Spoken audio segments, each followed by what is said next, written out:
Meu nome é Claire Whitaker. Tenho 32 anos.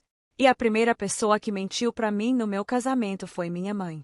Ela me mandou uma mensagem às 15h11, 14 minutos antes de eu entrar no altar. O trânsito tá um horror, meu bem, mas já estamos quase chegando. Qualquer outra pessoa teria achado aquilo carinhoso. Eu reconheci na hora. Era um texto ensaiado. Eu estava na sala de preparação da noiva, dentro de uma estufa restaurada em Asheville, na Carolina do Norte. Me olhando no espelho, dentro de um vestido que eu mesma paguei, rodeada de mulheres que me amavam de verdade, que tinham chegado cedo, passado ferro no véu, ajeitado cada grampo no meu cabelo e continuavam sorrindo toda vez que me pegavam olhando para a porta. Eu tinha passado 18 meses da minha vida criando exposições de museu para preservar as memórias dos outros. E ainda assim, eu continuava acreditando que meus próprios pais poderiam me ajudar a criar uma que valesse a pena guardar. Eu devia ter sabido que isso não ia acontecer. Meu buquê já estava nas minhas mãos. A música tinha sido atrasada uma vez. Meu noivo esperava embaixo de um teto coberto de luzes suspensas e jasmim. E eu ficava ouvindo aquela mensagem na minha cabeça. Já estamos quase chegando. Essa frase me seguiu a vida inteira. Quase orgulhosa de você. Quase suficiente. Quase escolhida. Minha garganta apertou quando a coordenadora da festa bateu na porta com delicadeza e perguntou se deveríamos atrasar mais 5 minutos. Eu sorri do jeito que filhas sorriem quando estão tentando não se humilhar em público. E disse, claro, vamos esperar. Foi nesse momento que eu percebi algo que deveria ter aceitado anos atrás. Se o dia mais feliz da minha vida ainda dependia de os meus pais se dignarem a aparecer, então talvez eu nunca tivesse sido verdadeiramente livre deles. Mas antes de eu te contar o que descobri em seguida, e o que eu fiz depois que parei de esperar, me diz, que horas são aí para você agora? E de onde você está assistindo? Eu quero saber até onde essa história vai chegar. Eu não estava nervosa com o casamento. Eu estava nervosa de entrar no mesmo roteiro de sempre, só que com um vestido mais bonito. Você conhece esse roteiro? Aquele em que ninguém precisa dizer em voz alta quem importa mais, porque já mostraram isso há tanto tempo que não precisam mais de palavras. Na minha família, minha irmã Lauren sempre foi o evento. E eu sempre fui a equipe de apoio, parada fora do enquadramento. 2 anos antes, meus pais tinham organizado o casamento dela em Charleston. Uma coisa tirada de revista de luxo. Peonias brancas por todo lado. Garden apples and potatoes. Quarteto de cordas ao pôr do sol. Pista de dança personalizada com as iniciais dos noivos. Eu sei exatamente quanto eles gastaram, porque vi o resumo na mesa do meu pai enquanto ajudava a organizar os recibos depois de uma cirurgia dele. $160 mil, sem contar o jantar de ensaio. Naquela noite, minha mãe fez um brinde para a Lauren. 20 minutos. 20 minutos inteiros.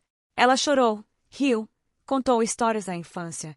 Chamou a minha irmã de radiante, elegante, talentosa, impossível de não amar.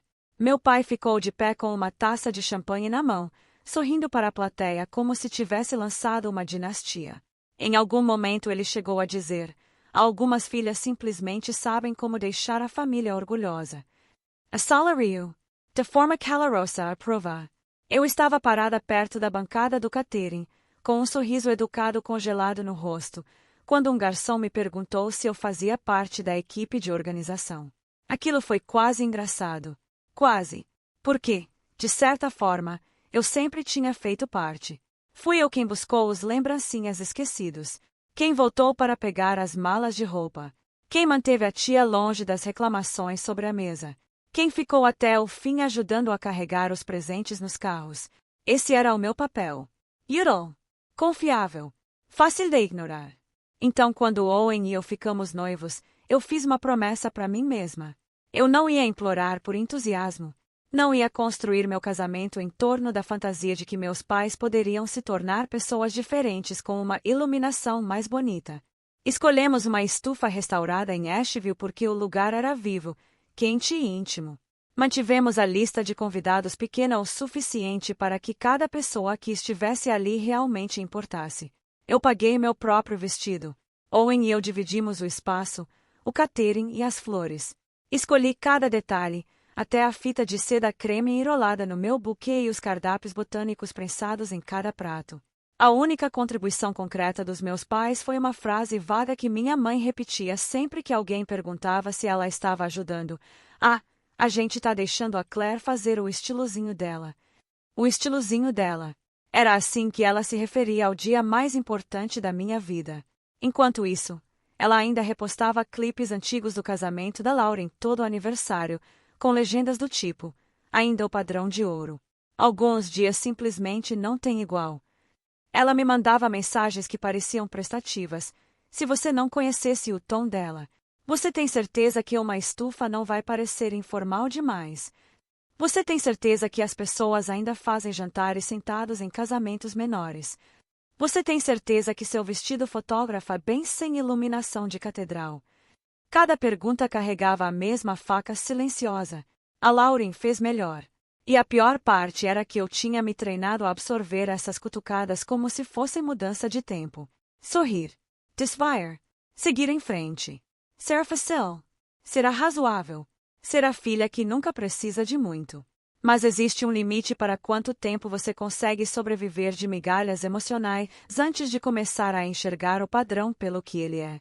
Você já olhou para trás na história da sua família e percebeu que não estava imaginando o desequilíbrio. Que você não era sensível demais, dramática demais, carente demais. Que você era simplesmente a única que tinha que viver com menos. A primeira confirmação veio do manobrista. Mas a verdade já tinha começado a se formar no meu corpo antes mesmo de ele dizer uma palavra. A coordenadora voltou à sala de preparação com uma expressão cuidadosa. Daquele jeito que as pessoas ficam quando tentam calcular se a má notícia deve ser sussurrada ou entregue de uma vez. Atrás dela, estava um garoto do estacionamento. Talvez 19 anos. Ombros tensos. Chaves penduradas nos dedos. Parecia que ele queria estar em qualquer outro lugar do mundo. Eu me adiantei antes que alguém pudesse me proteger do que ele estava prestes a dizer. Perguntei diretamente. Você viu meus pais chegarem?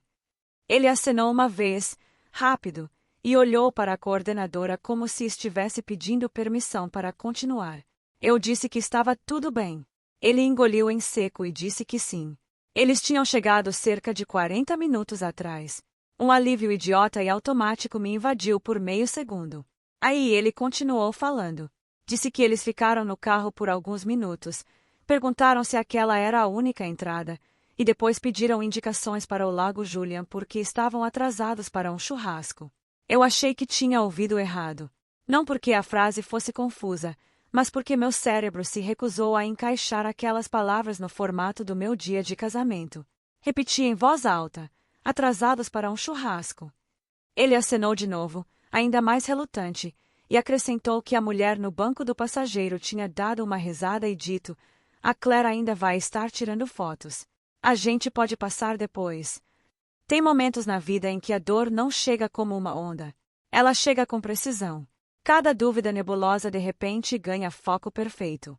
Foi exatamente isso que aconteceu comigo. Eles não tinham se perdido.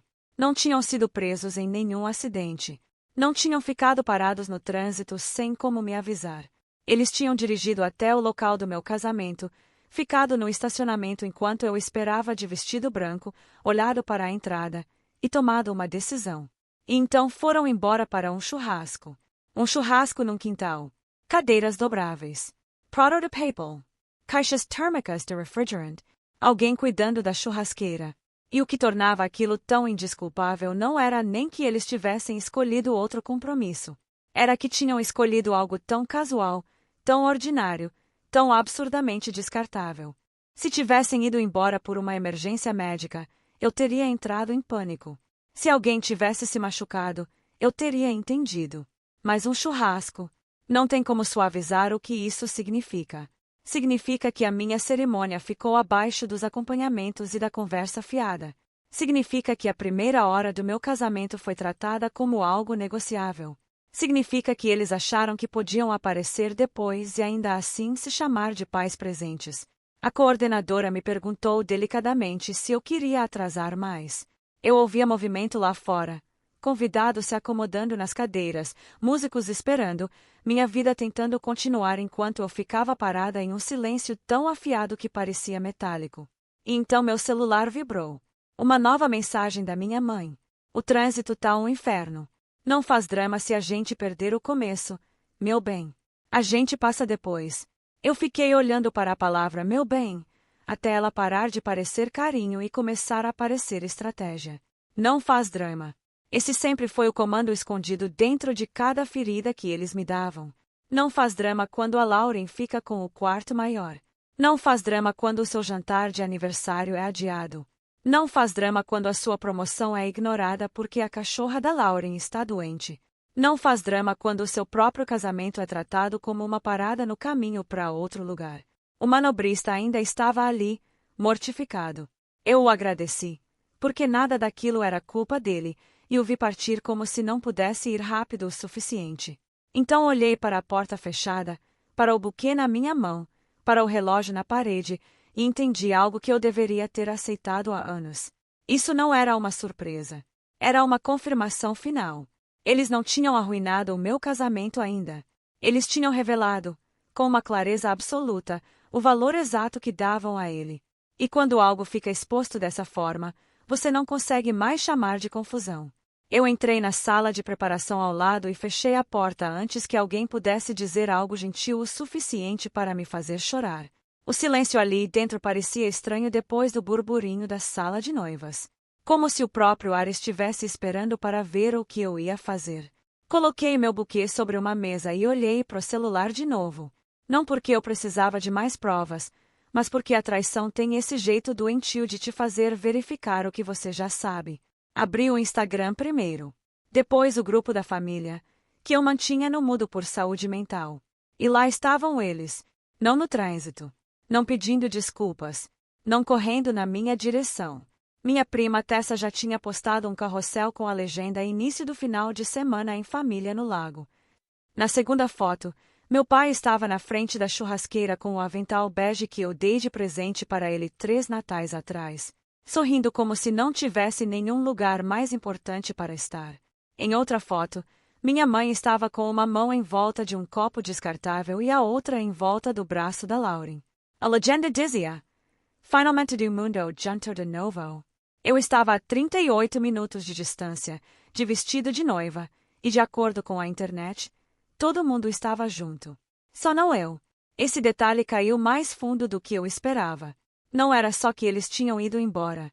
Era que, na cabeça deles, minha ausência não interrompia a imagem de família. Eu não era central o suficiente para fazer falta.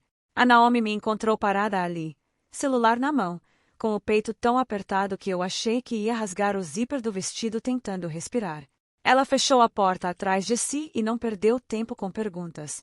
Me olhou uma vez e disse: Me conta. Eu contei. Sem elegância, sem monólogo cinematográfico. Contei em fragmentos. Estacionamento. Churrasco. A gente passa depois. Não faz drama. A expressão dela foi mudando segundo a segundo, de preocupação para a incredulidade, para algo muito mais útil do que pena. Raiva. Uma raiva limpa, sem confusão nenhuma. Por mim. Ela pegou meu celular, olhou as fotos e disse: Claire, se eles aparecerem aqui esperando lugar e sorrisinho, eu juro que vou mandá-los embora tão rápido que eles vão achar que estão de volta ao estacionamento. Eu devia ter ficado horrorizada. Em vez disso, dei uma risada seca, porque a indignação dela fez algo dentro de mim se sentir vista. Era o que tinha faltado a vida inteira. Todo mundo na minha família sempre correu para me explicar os meus pais. Eles têm boas intenções. São de outra geração. A Lauren precisa de mais apoio.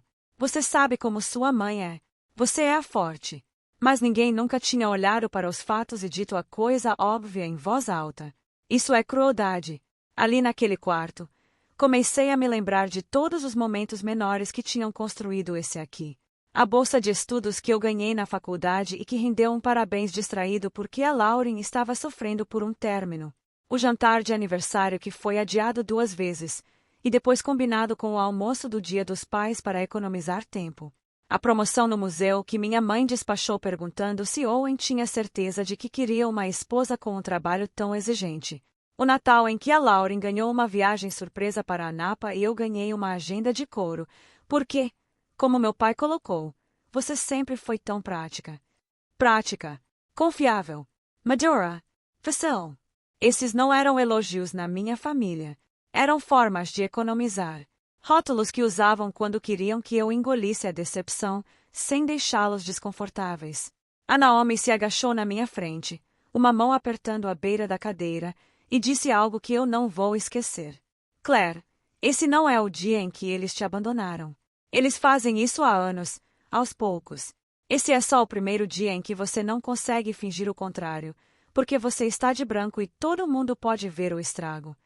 Aquela frase pesou mais do que as fotos. Talvez porque fosse verdade. Talvez porque, no fundo, eu tivesse passado tanto tempo esperando que o contexto os redimisse.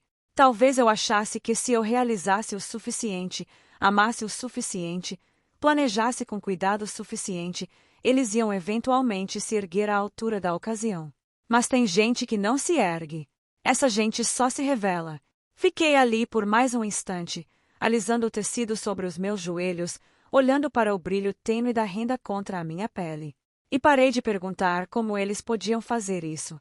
Essa pergunta tinha me mantido presa por anos.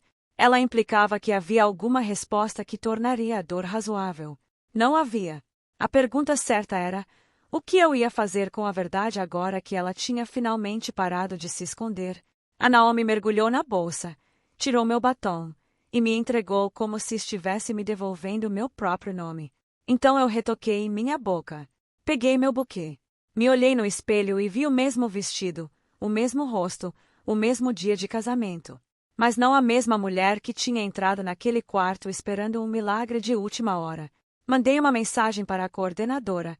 Pode começar. Sem mais atrasos. E mandei uma segunda. Se Richard e Carol Whittaker chegarem, não os leve à mesa da família. Traz eles até mim primeiro. Discretamente. Foi nesse momento que o luto parou de dirigir, e algo mais firme tomou o volante. Assim que tomei aquela decisão, meu corpo a seguiu um segundo depois. Como se um fio invisível dentro de mim tivesse finalmente parado de faiscar e encontrado seu lugar. O tremor nas minhas mãos diminuiu. Minha respiração desacelerou. Até o barulho do lado de fora, cadeiras rangendo, passos no piso, vozes abafadas dos convidados se acomodando, parou de soar como pressão e começou a soar como realidade esperando eu entrar nela. A dor ainda estava lá. Claro que estava. Mas ela não estava mais no comando. Isso era novo. Peguei meu buquê de novo, abri os ombros, e me olhei uma última vez no espelho. Minha máscara estava intacta. Meio Batman, firme. Meus olhos estavam diferentes. Não mais suaves. Não mais tristes. Mais claros. Essa era a palavra. Mais claros. Durante a maior parte da minha vida, eu tinha confundido esperança com lealdade. Acreditei que se eu ficasse paciente o suficiente, útil o suficiente, compreensiva o suficiente, meus pais eventualmente me encontrariam no meio do caminho. Que iam agir como se eu importasse sem precisar ser lembrados disso. Mas ali, de vestido de noiva, com a verdade tão escancarada, eu finalmente consegui ver como essa esperança tinha me treinado a me trair. A Naomi abriu a porta sem dizer uma palavra, e juntas nós caminhamos de volta em direção à entrada da cerimônia. O quarteto tinha recomeçado. Os convidados estavam se levantando levemente nos lugares, tentando não parecer curiosos demais, tentando e falhando. Uma cerimônia atrasada sempre gera sussurros. Uma noiva caminhando sem os pais gera silêncio. Quando as portas se abriram e eu passei, a sala inteira mudou. Não com pena, como eu tinha temido. Com atenção. Atenção de verdade. Completa. Aquilo se espalhou pelo espaço como uma corrente. Eu sentia na imobilidade, na forma como as conversas morreram instantaneamente, na forma como as pessoas se viraram completamente para mim em vez de dar uma olhada educada e desviar o olhar. Por um segundo suspenso, eu entendi exatamente o quanto estava exposta. E então, inesperadamente, aquela exposição parou de parecer humilhação. E começou a parecer poder. Eu ainda estava aqui. Eles não. Que todo mundo visse isso.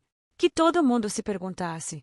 Que todo mundo se lembrasse de quem apareceu e de quem não apareceu. O corredor se abriu na minha frente sob luzes suspensas e jasmim. E eu o caminhei sozinha, com a coluna reta e a cabeça erguida. No meio do caminho, eu vi a Naomi na primeira fila, já chorando. Vi a mãe do Owen com as duas mãos pressionadas contra o peito. Vi uma colega do museu me olhando com aquele tipo de orgulho feroz geralmente reservado para sobreviventes e corredores de maratona. Então eu vi o Owen. O rosto dele mudou no segundo em que percebeu que eu estava vindo sozinha. Primeiro preocupação, depois compreensão, depois algo mais firme e profundo do que qualquer um dos dois. Respeito. Ele não pareceu envergonhado por mim. Não ficou em pânico. Ele parecia saber que aquela caminhada estava me custando algo, e me admirava por fazê-la mesmo assim. Quando cheguei até ele, minha garganta estava queimando. Ele pegou minhas duas mãos e se inclinou o suficiente para sussurrar. Eles não têm o direito de tocar nesse momento. Me ouve. Eles não vão ficar com ele. Aquilo quase me desfez mais do que tudo o que tinha acontecido no dia. Porque era exatamente o que eu tinha estado protegendo sem perceber. Não apenas a cerimônia. O significado dela.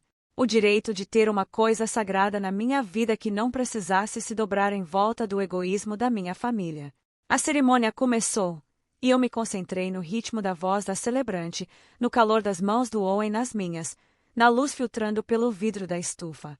Aos poucos, a sala parou de parecer um lugar onde eu tinha sido abandonada e começou a parecer um lugar onde eu tinha sido testemunhada. Essa diferença importou mais do que eu consigo explicar. Durante os votos, ouvi minha própria voz sair mais firme do que eu esperava. Tínhamos escrito semanas antes, simples e sinceros. Mas quando chegou minha vez, acrescentei uma linha que não estava na versão original. Eu disse: prometo construir um lar onde ninguém precise ganhar ternura sendo conveniente. As palavras ficaram no ar por um instante, e eu senti aquilo reverberar pela sala. Algumas pessoas entenderam na hora. Eu percebi. Outras talvez tenham achado poético apenas. Tudo bem. O Owen entendeu. Os olhos dele encheram antes mesmo de ele falar a primeira palavra dos próprios votos. Quando ele prometeu que eu nunca mais precisaria ficar sozinha em um quarto cheio de pessoas, eu senti algo dentro de mim soltar, algo que estava apertado há anos. Não sarar. Não completamente. Mas solta o sufficient para respirar. O suficiente para acreditar que meu futuro não precisava se parecer com meu passado. Quando nos beijamos, o aplauso que veio não foi do tipo educado que as pessoas dão em eventos formais porque é o esperado. Tinha força por trás dele. Alegria. Sim, mas também solidariedade. O tipo de aplauso que diz: a gente viu o que aconteceu, e a gente te vê mesmo assim. Descemos o corredor juntos como marido e mulher. E a cada passo, eu me sentia mais longe da filha que meus pais tinham me treinado para ser. O coquetel começou sob cordas de luzes e o brilho dourado da tarde entrando pelos painéis de vidro da estufa.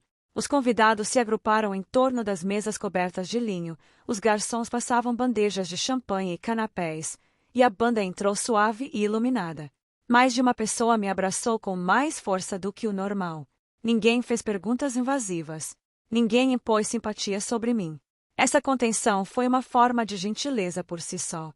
Eles me deram espaço para permanecer digna, e eu sempre vou me lembrar disso. Então, enquanto o fotógrafo se aproximava para perguntar sobre as fotos formais, tomei uma decisão que pareceu pequena naquele momento e enorme um segundo depois que eu a disse em voz alta. Ele perguntou se eu queria esperar um pouco mais, caso meus pais chegassem antes das fotos de família. Eu disse, não. E esclareci. Disse, vamos fazer a foto de família agora. Só que não de sangue. Ele piscou uma vez, depois assentiu como um profissional que já tinha visto casamentos suficientes para entender que algumas instruções carregam história. Então reunimos as pessoas que tinham de fato nos escolhido. A Naomi, os pais de Owen, minha companheira de quarto da faculdade, minha equipe do museu, a vizinha que uma vez me ajudou a me mudar de um apartamento à meia-noite, a mentora que me ensinou a negociar meu salário, amigos que tinham cruzado estados de avião, pessoas que ligavam, que checavam, que apareciam, que ficavam, que lembravam de detalhes, que faziam espaço. Pessoas que nunca trataram o amor como um sistema de ranking. Nos posicionamos em frente a uma parede de era e luz de lanternas enquanto o fotógrafo nos organizava mais perto, mais juntos, mais quente, até aquilo parar de parecer um substituto de família e começar a parecer a coisa real.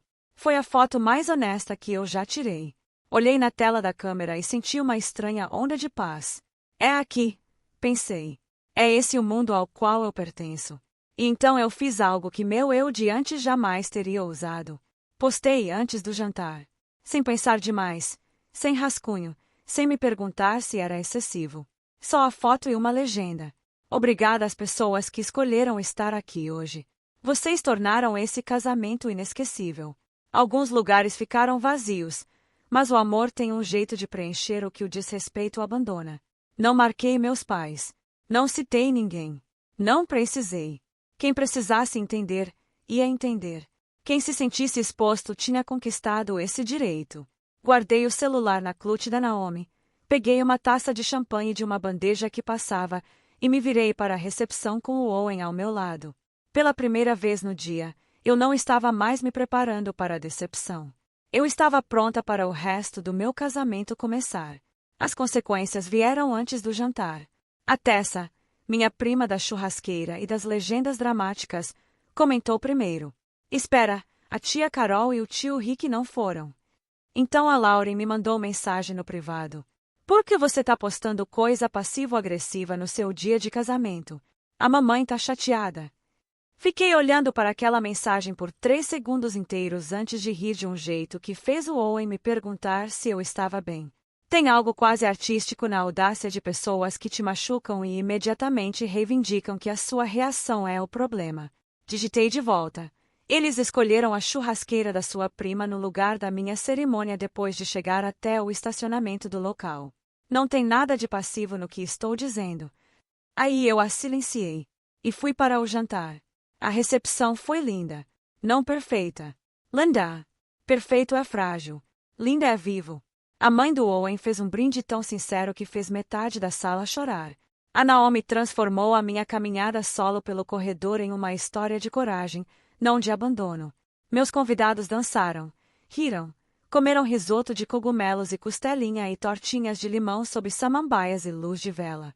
Em certo momento, saí para respirar do lado de fora e vi a linha de montanhas desaparecendo no azul do entardecer.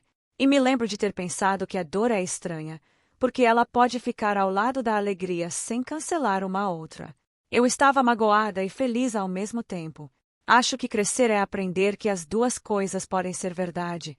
Então, logo depois do nosso primeiro dance, a coordenadora se aproximou com aquela expressão cuidadosa de novo. Dessa vez eu não me tensionei. Só soube. Ela disse: seus pais chegaram. Tão tarde que beirava o cômico. Eles tinham decidido dar uma passada depois do churrasco, exatamente como minha mãe tinha planejado. Como se meu casamento fosse uma obrigação de que dava para se desincumbir rapidinho, espremida entre hambúrgueres e sobremesa. A coordenadora acrescentou que eles estavam chateados com a mudança de assento. Claro que estavam. Pessoas assim não se importam em te desrespeitar. Se importam quando o desrespeito tem consequências logísticas. Perguntei onde eles estavam. Ela disse que estavam na entrada lateral perto da cozinha, exigindo saber por que ninguém tinha os levado para a mesa da família. Entreguei minha taça de champanhe para o Owen, levantei a saia do vestido e fui até lá eu mesma. Meu pai estava vermelho de raiva. Minha mãe parecia ofendida num vestido de seda azul marinho que eu nunca tinha visto, porque ela não tinha estado presente para nenhuma das fotos, para nenhum dos votos, para nenhuma da parte em que uma mãe faria diferença. A primeira coisa que ela disse foi: Claire, o que está acontecendo? Sua tia me mandou a sua postagem e agora as pessoas estão ligando. Meu pai emendou: você nos envergonhou no seu dia de casamento. Imagina isso. Tinham perdido quase tudo e ainda assim encontraram um jeito de centralizar a si mesmos. Olhei para os dois e não senti pânico. Sem súplica. Sem o reflexo de filha de suavizar o momento. Só quietude. Eu disse: vocês pularam minha cerimônia por um churrasco. Ficaram sentados no carro do lado de fora do local e decidiram que frango grelhado importava mais do que me ver me casar. Depois me disseram para não fazer drama. Eu fiz exatamente a quantidade de drama que essa situação merecia. Minha mãe tentou um sorriso, o condescendente, que ela usa quando acha que pode recuperar o controle social. Disse: meu bem, não seja dramática. A gente ia aparecer depois. Assenti uma vez e disse: esse é exatamente o problema. Vocês acharam que depois era suficiente. Meu pai olhou em direção à sala de jantar e baixou a voz. Você vai realmente nos manter fora por um mal-entendido. Um mal-entendido. Aquela frase quase me impressionou. Anos de favoritismo, negligência, comparação e humilhação pública, tudo embalado como confusão. Eu disse algo que deveria ter dito uma década atrás. Isso não é sobre hoje à noite. Esta noite é só o último recibo. Os olhos da minha mãe finalmente endureceram quando ela percebeu que a vergonha não ia me mover. Ela disse que eu estava os punindo na frente de toda a família. Eu disse: não. Vocês fizeram isso sozinhos no momento em que escolheram onde passar a tarde. Meu pai perguntou se eu estava mesmo disposta a os mandar embora. Respondi que sim. Com calma. Com clareza. Sem levantar a voz uma vez sequer. E então acrescentei mais uma coisa. E essa parte nenhum dos dois estava esperando. 3 meses antes do casamento, meu pai tinha me pedido que eu revisasse o orçamento da reforma de uma casa de lago que eles queriam transformar em aluguel de temporada. Sou designer de exposições de museu, mas passei anos gerenciando fornecedores, contratos, fabricação, equipes e estouros de orçamento. Na minha família, isso se traduzia em mão de obra gratuita, sempre que alguém queria que algo ficasse eficiente e bonito. Eu tinha passado semanas os ajudando a se conectar com uma consultora de subsídios de preservação, elaborar um layout alugável e preparar o pacote de proposta que tornaria o projeto financeiramente viável. A candidatura final, com minhas recomendações de fornecedores, revisões de cronograma e anotações de crédito fiscal, vencia na segunda-feira de manhã. Olhei para meu pai e disse: já que vocês acham que os meus momentos são opcionais, o meu trabalho também é. Eu me retirei do projeto 1 hora atrás. Checa o e-mail. Ele me encarou. Minha mãe ficou pálida. Eu tinha feito isso enquanto trocava para os sapatos da recepção. Uma mensagem concisa para eles, uma para a consultora, uma para o empreiteiro. Com efeito imediato, não estou mais envolvida no projeto da Casa de Lago em nenhuma capacidade consultiva ou de coordenação. Por favor, removam meu nome de todos os materiais e direcionem perguntas futuras para outro lugar. Aquela casa era o grande plano de aposentadoria deles. O próximo símbolo de status com o qual eles tinham se gabo para cada primo e amigo de igreja num raio de quilômetros. Eles dependiam de mim para manter as peças em movimento porque a Lauren não era boa com detalhes, o que em linguagem familiar significava que Lauren era preciosa demais para ser sobrecarregada e a Claire era confiável demais para recusar. Até agora. Meu pai perguntou se eu ia realmente sabotar a família por um mal-entendido particular. Quase sorri com a repetição. Mesma palavra. Vos Manor. Eu disse: não. Estou finalmente cobrando o preço de mercado pelo acesso a mim. E vocês não podem pagar. A coordenadora se aproximou, sem me tocar. Só presente. O Owen estava alguns passos atrás, silencioso e sólido. Minha mãe mudou de tática, como sempre faz quando o controle falha. Loggermess. Ela disse: não acredito que você nos faria isso no seu dia de casamento. Aquela frase me disse tudo. Mesmo ali, mesmo naquele momento, o dia ainda pertencia a eles na cabeça deles. A dor deles. A humilhação deles. Eu era apenas a ocasião. Então eu dei a eles a verdade, sem nenhum dos suavizantes que eu tinha sido treinada a usar. Eu disse: vocês me ensinaram a vida inteira que esforço segue valor. Vocês gastaram dinheiro, tempo, discursos, finais de semana e energia na Lauren porque era lá que o valor de vocês estava. Hoje eu finalmente acreditei em vocês. E agora meu esforço segue valor também. Vai para o meu marido, para o meu casamento e para as pessoas que apareceram. Não para vocês. Nunca mais. Meu pai ficou quieto primeiro. Minha mãe parecia que alguém tinha lhe dado uma bofetada, embora eu mal tivesse levantado a voz acima do tom de conversa. É incrível como um limite pode soar brutal para quem esperava acesso permanente. Pedi à coordenadora para alguém buscar os casacos deles no guarda-volumes. Então me virei e caminhei de volta para a minha recepção antes que qualquer um dos dois pudesse tentar uma última reescrita da realidade. Atrás de mim, ouvi minha mãe falar meu nome do jeito que falava quando eu era pequena e ainda corria na direção dele. Eu não me virei. Você já chegou a um ponto em que não olhar para trás é a coisa mais amorosa que você pode fazer por si mesma. Tem quem chame isso de frieza. Eu chamo de aprendizado. Porque foi isso que o meu casamento me ensinou com mais clareza do que qualquer livro, sermão ou pedido de desculpas jamais poderia. Amor sem respeito é só acesso. E família sem responsabilidade é só hábito usando roupas sentimentais. Nos ensinaram que ser a pessoa maior é nobre, que aguentar em silêncio prova caráter, que manter a paz é mais importante do que dizer a verdade.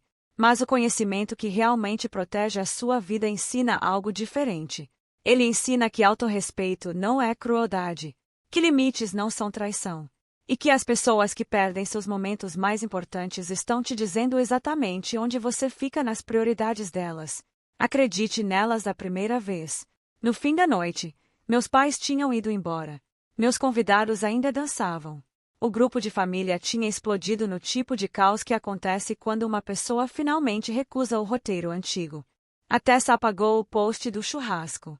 A Lauren ligou 2 vezes. Uma tia com quem eu não falava há anos me mandou uma mensagem que dizia simplesmente: "Me desculpa por termos deixado isso acontecer por tanto tempo." O Owen me encontrou perto da pista de dança, passou o braço pela minha cintura e perguntou se eu estava pronta para o bolo. Eu olhei em volta. Para a Naomi rindo com a banda. Para a minha família escolhida aglomerada em torno da mesa de sobremesas. Para as velas piscando contra o vidro da estufa. Para a vida que me esperava além desse dia brutal e esclarecedor. E eu disse sim. Não porque tudo estava curado. Não porque eu tinha parado de me sentir magoada. Mas porque, pela primeira vez, a história não era mais sobre se meus pais me amavam do jeito certo. Era sobre o que eu faria agora que eu entendia que eles nunca tinham amado. E o que eu fiz a seguir mudou tudo. Parei de me oferecer para ser ignorada. Parei de financiar relacionamentos que funcionavam com o meu silêncio. Parei de confundir resistência com amor. Fui na minha lua de mel. Bloqueei 3 números sobre o oceano. Voltei mais leve. Às vezes a vingança não parece gritar em público ou expor todos os segredos da família de uma vez. Às vezes parece deixar as pessoas certas te verem florescer enquanto as pessoas erradas percebem que a porta não abre mais do lado delas. Na noite do meu casamento, meus pais me trocaram pelo churrasco da minha prima. Na manhã seguinte, eles tinham perdido a gerente de projeto deles. A filha reserva. A consertadora silenciosa. A mulher que eles presumiram que sempre estaria esperando. Eles nunca viram isso vindo.